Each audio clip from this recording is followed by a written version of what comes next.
ڈالروں کی اب یلغار. اب یہاں پر امریکی سرمایہ اور ڈالر چاہے مشرق سے آئے چاہے مغرب سے آئے وہ یہودیوں کا اعلی کار ہے.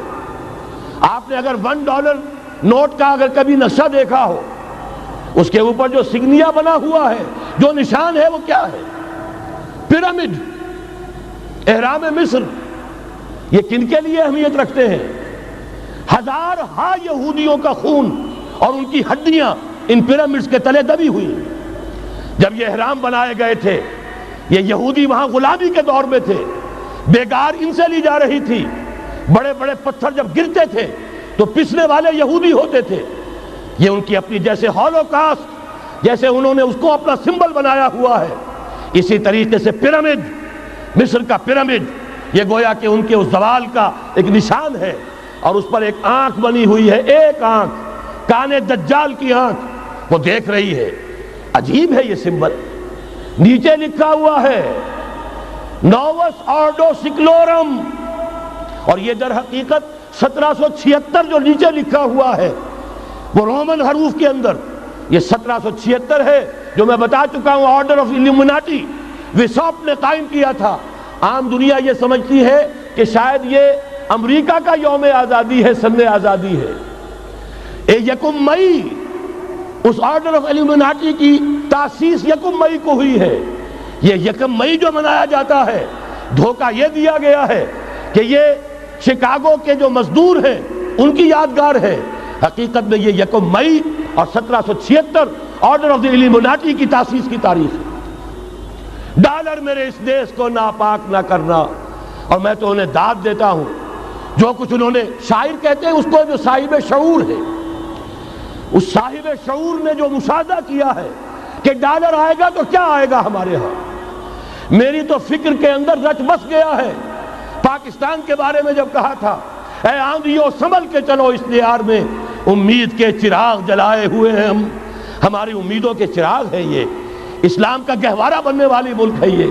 اس کو ہم نے قائم کیا تھا اسلام کے لیے. یہ آندھیاں نہ چلیں. اس ملک کو ہم نے اسلام کے چراغ جو ہے ہم نے اس میں روشن کیے ہوئے ہیں. اے آندھیوں سنبھل کے چلو اس دیار میں، امید کے چراغ جلائے ہوئے ہیں ہم. بہرحال یہ تیسرا سیلاب ہے، ننگی سرمایہ داری، جس کی پھر لعنتیں ہوتی ہیں. ایک طرف فقر، ایک طرف احتیاج، ایک طرف بھوک، ایک طرف دولت کے انبار. پہلے بھی ہمارے ہاں فرق کم نہیں ہے، لیکن اب جو ہوگا اگر یہ بات پوری ہو گئی تو وہ ننگی سرمایہ داری. اور سرمایہ داری ہی در حقیقت یہود کا سب سے بڑا ہتھ کنڈا ہے.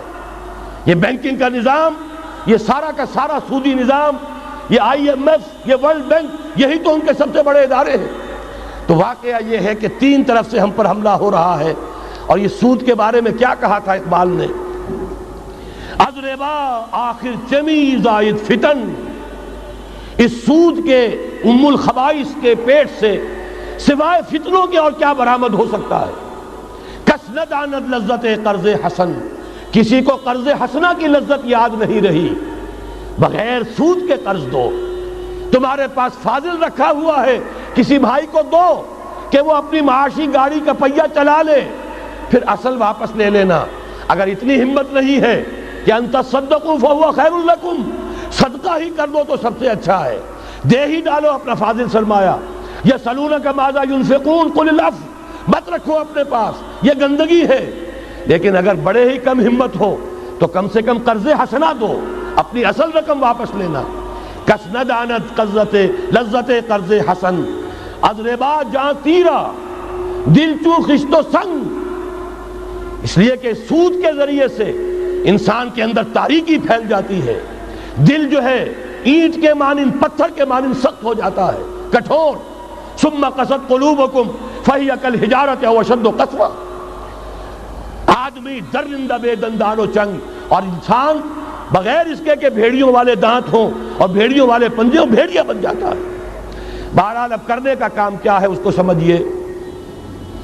اس پوری صورتحال کا میں نے آپ کے سامنے نقشہ پیش کر دیا. ایک طرف مغرب سے نیو ورلڈ آرڈر، جو جیو ورلڈ آرڈر ہے، اس وقت کی سپریم پاور آن ارتھ، امریکہ کی سرپرستی میں بڑی تیزی کے ساتھ حملہ آور ہے. دوسری طرف وَمَكَرُوا وَمَكَرَ اللَّهُ وَاللَّهُ خَيْرُ الْمَاكِرِينَ۔ اللہ کو پامردی مومن پہ بھروسہ، ابلیس کو یورپ کی مشینوں کا سہارا۔